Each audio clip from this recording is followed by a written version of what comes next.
Bonjour, bienvenue à cette activité d'introduction à l'électronique. Aujourd'hui, on va compléter notre voiture électrique en lui donnant l'option d'être contrôlée par une télécommande à infrarouge. Donc, l'infrarouge, c'est un signal lumineux, c'est une onde de lumière qui est non visible à l'œil. Donc, ici, on a un capteur infrarouge et on a aussi une télécommande infrarouge. Et la manière dont ça fonctionne, c'est que la télécommande va envoyer des signaux infrarouges, donc de lumière infrarouge, qui vont être reçus par le capteur. Et les pulsations de ce signal-là vont encoder de l'information. Et on va utiliser une librairie qui s'appelle ER Remote pour décoder ces messages-là et avoir les codes hexadécimaux correspondants, donc avoir les données correspondantes. Donc, on envoie des pulsations de lumière infrarouge de la télécommande qui sont reçues par le capteur et qui sont interprétées par notre librairie qu'on va utiliser. Pour ce qui est du circuit, on va l'assembler séparément en premier avant de l'intégrer dans notre Arduino. Ça va nous permettre de voir le code de manière isolée. L'alimentation du senseur se fait avec le 5 volts. On le met en terre et on le connecte au ground. Et finalement, la sortie de signal, sortie qui par ailleurs va être haute, elle va rester haute tant et aussi longtemps qu'il n'y a pas un message qui est reçu. Et ensuite, elle va descendre en fonction des pulsations reçues par l'émetteur. Donc ça complète notre circuit. Pour ce qui est pour le code, on va aller en texte uniquement, puisqu'il va falloir importer euh, notre librairie. Donc, voici un échantillon de code qui fait la fonction très simple de lire les signaux et on va voir ligne par ligne en quoi elle consiste. Donc, la première ligne ici, on va inclure la librairie erremote.h, donc ce qui nous fait amener toutes les fonctions. Si vous voulez, vous pouvez aller voir chercher pour une documentation en ligne. Il y a plusieurs sites qui existent qui décrivent chacune des fonctions, qu'est-ce qu'elles font. Aujourd'hui, on va se concentrer sur les fonctions pour recevoir des messages. Donc, c'est ce qu'on va avoir besoin dans notre projet. Ici, on va utiliser l'objet ERReceive, RECV, c'est pour receiver. C'est un objet qui va avoir des fonctions qui vont nous permettre de recevoir des, des signaux infrarouges. Donc, l'objet, lui, est connecté. Donc, pour le construire, on lui donne un nom, RC, donc ça devient notre variable, qui contient euh, le, le concept de receveur, et puis on l'initialise avec la broche 11. Donc, un peu de la même façon qu'on utilisait la librairie cerveau, on pouvait créer un objet pour notre cerveau moteur, là, on crée un objet pour notre receveur. Finalement, on crée aussi une variable pour nos résultats, variable de type decode result. Donc, c'est un objet aussi qui va contenir nos résultats. Ici, on initialise le serial begin, parce que je vais vouloir afficher mes résultats dans le moniteur. Et on active le capteur. Donc, on utilise l'objet, point, et la fonction enable ERIN, donc l'input de signaux infrarouges. C'est une fonction qui vient avec la librairie et qui est attachée à l'objet ERReceiver. Ça consomme un petit peu de puissance de calcul du processeur, donc parce qu'à chaque cycle, il va dépenser un petit peu de ressources pour vérifier le senseur. Donc, si jamais vous êtes vraiment serré en ressources et que vous avez besoin d'optimiser votre projet et que vous n'avez pas toujours besoin d'être en écoute pour un signal, vous pouvez le désactiver avec une autre fonction. Filement dans la boucle, et c'est la structure ici qu'on va vouloir utiliser pour vérifier si on a reçu un, un message, un signal. Ici et là, on va utiliser la fonction decode de notre receveur. Cette fonction-là retourne vrai si on a reçu un message. Donc, s'il y a eu un dip dans notre signal pour signifier la réception d'un signal. s'il y a eu un dip dans notre broche sortie. Et puis ici, on va storer nos résultats dans la variable result. Et le signe ici, l'opérateur ici, c'est un opérateur, un pointeur, c'est un peu plus technique, on n'a pas vraiment besoin de savoir, mais ça signifie que c'est une référence non pas à la valeur de result, mais bien à son emplacement en mémoire. Donc, on va vraiment aller mettre la donnée au bon endroit en mémoire. Mais on n'a pas besoin de se préoccuper de ça, simplement de se rappeler que ça nous prend quand on utilise cette fonction-là. Et finalement ici, dans la serial print, je vais afficher le résultat, et le résultat, la valeur du résultat est storée dans une propriété de notre objet result, qui est la propriété value. Et ici, X, c'est pour dire de l'imprimer en hexadécimal, donc qui est le code avec lequel les signaux fonctionnent. Donc, c'est un système numérique, on ne rentrera pas dans les détails ici. Et finalement, on doit repréparer pour, si on veut nettoyer pas vraiment de mémoire dans le capteur, mais pour qu'on envoie autre chose que le signal qu'elle a reçu. Parce que dans le fond, le capteur, lui, une fois qu'il a reçu le signal, va le renvoyer toujours si on ne fait pas le resume. Donc, resume va nettoyer et réinitialiser notre capteur pour être prêt à recevoir un nouveau message. Donc, si on l'essaye, on voit ici dans le moniteur série, pardon, si j'appuie sur différentes touches, je reçois différents codes hexadécimaux. Et je remarque aussi que si je garde un bouton appuyé, je reçois le code une fois et ensuite, c'est un code de répétition FFFFF. Voici comment on reçoit et on peut interpréter des signaux infrarouges avec un Arduino et un capteur d'infrarouge et la librairie ER Remote. Maintenant, comment intégrer cela dans notre code et dans notre voiture électrique?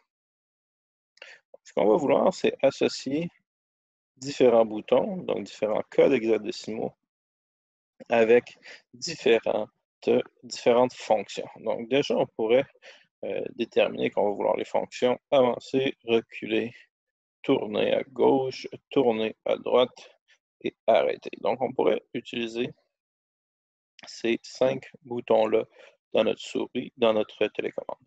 Donc ce qu'on va faire, c'est qu'on va aller et voir ce sont quoi les codes ici. Donc le plus pour avancer, reculer,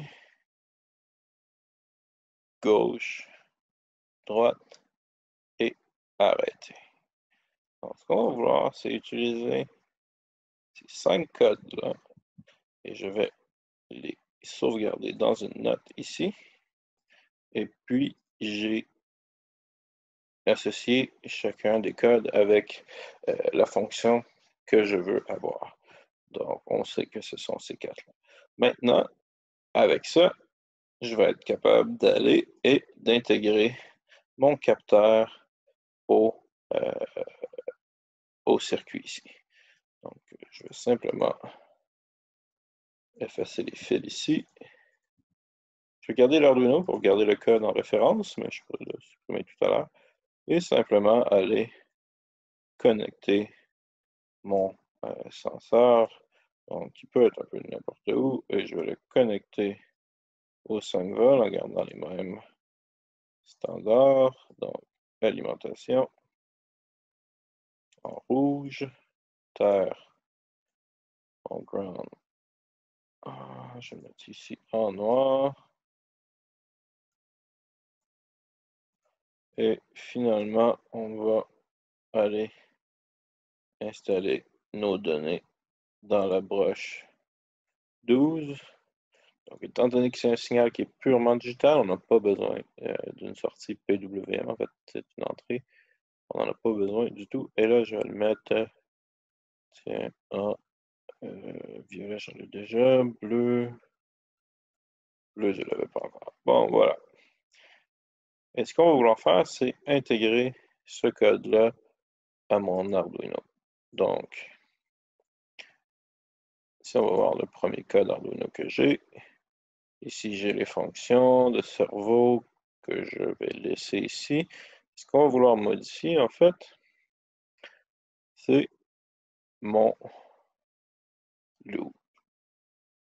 Donc, ici, au lieu de vouloir faire ce que je faisais lors de mon dernier, c'est-à-dire scanner pour des obstacles, je vais vouloir attendre et recevoir le message. Mais avant, je vais devoir inclure mes librairies.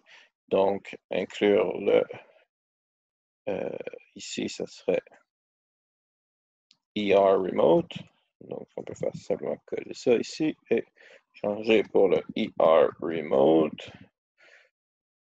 et faire les mêmes initialisations qu'on a fait dans notre code ici, c'est-à-dire le mettre sur la broche, on dit 12 ici, de créer notre variable résultat, de créer notre receveur, ce qu'on va aller faire ici. Donc, de la même façon qu'on a créé notre cerveau ici, on peut faire la même chose et créer notre receveur et notre objet pour les résultats.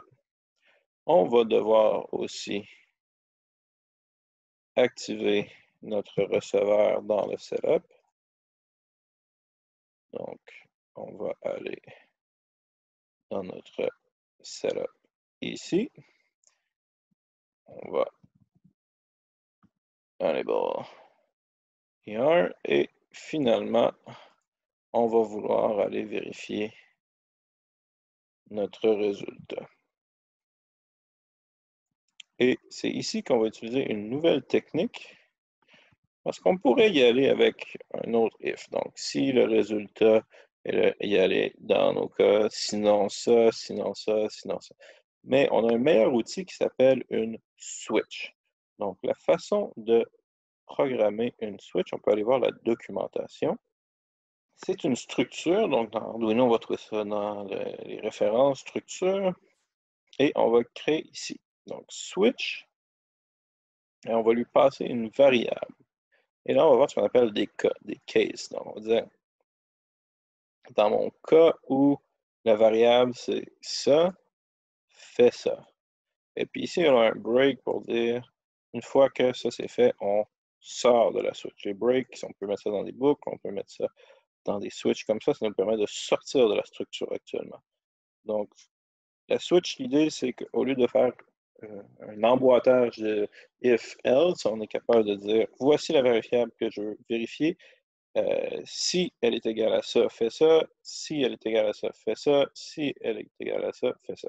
Et vous remarquez ici aussi qu'on a un défaut, c'est-à-dire si elle n'est pas dans aucun des cas ici, alors qu'est-ce qu'on fait? Nous, on n'utilisera pas nécessairement le défaut, puisqu'on a seulement un nombre de cas limité.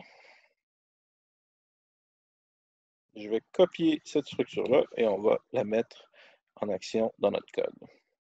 Ici, dans le fond, après avoir affiché, on va quand même l'afficher sur notre moniteur de série et on va faire notre switch case. Donc, ici, on a la structure. Donc, ce qu'on veut vérifier, c'est le result.value. Donc, le result.value, est-ce qu'il est un de ces 5 cas-là?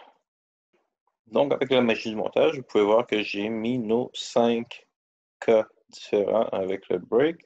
Notez que j'ai rajouté le 0x devant le code hexadécimal pour signifier que c'est du hexadécimal. Je vérifie si le value est égal à ça en hexadécimal. Et donc, pour chacun, je vais vouloir effectuer simplement la fonction qu'on avait ici, gauche, droite, recul, avance. Autre chose que je dois spécifier, c'est que j'ai fait une erreur ici. Depuis quelques vidéos, j'ai fait une erreur, donc c'est important de le mentionner. Quand je map ma vitesse, donc je passe une vitesse qui est de 0 à 100, je la map de 0 à 1023. L'erreur, c'est que 1023, ça c'est quand on fait un analogue read. Ça va nous donner une valeur entre 0 et 1023. Quand on fait un analogue write, il faut passer une valeur entre 1023 et 255. Donc, je vais aller changer ici parce que le analog read se fait sur une base de 255 et non pas de 1023 comme le analogue write. Même chose ici, 255 parce que c'est pas 1023. Donc, autrement, ça devrait marcher.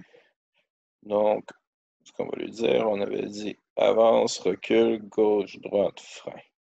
Donc, même chose ici, on va simplement exécuter la fonction avance ici. Recule. On va lui passer la vitesse, j'oubliais. Donc, on va y aller avec la pleine vitesse. Ici, on voulait tourner à gauche. Encore une fois, à pleine vitesse. On va aller à droite. Ici. Encore une fois, à pleine vitesse. On pourrait bien sûr utiliser les signaux pour ajuster la vitesse, faire une variable pour contrôler la vitesse. Mais ici, c'est une démonstration et frein. On n'a pas besoin de passer de paramètres. Donc, sinon, ici, je n'ai pas mis de défaut parce que je veux simplement que si j'appuie sur rien d'autre, il continue à faire ce qu'il était en train de faire. Donc, il va continuer. Si j'appuie sur gauche, tant que je ne clique pas sur quelque chose d'autre, il va continuer à tourner vers la gauche. Il ne réexécutera pas la fonction, par contre, mais la fonction fait en sorte qu'une fois qu'on a activé ça, si on ne change rien, ça ne changera pas. Donc, si on essaye maintenant le code, bien sûr, je vais oublier un point-virgule ici. Donc, si on essaye le code, on va voir dans notre moniteur de série notre moteur qui ne fait rien. Et si j'envoie le signal pour avancer, avance à vitesse 255, gauche, droite, reculer et freiner.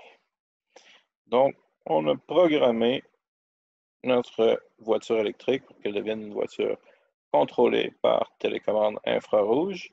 On a vu l'utilisation de la librairie ER Remote pour interpréter les signaux reçus par infrarouge par un capteur infrarouge. Et on a aussi vu l'utilisation d'un switch avec différents cases, un switch case, pour effectuer différentes commandes. Donc, ça conclut notre série avec la voiture électrique. Merci beaucoup et au revoir.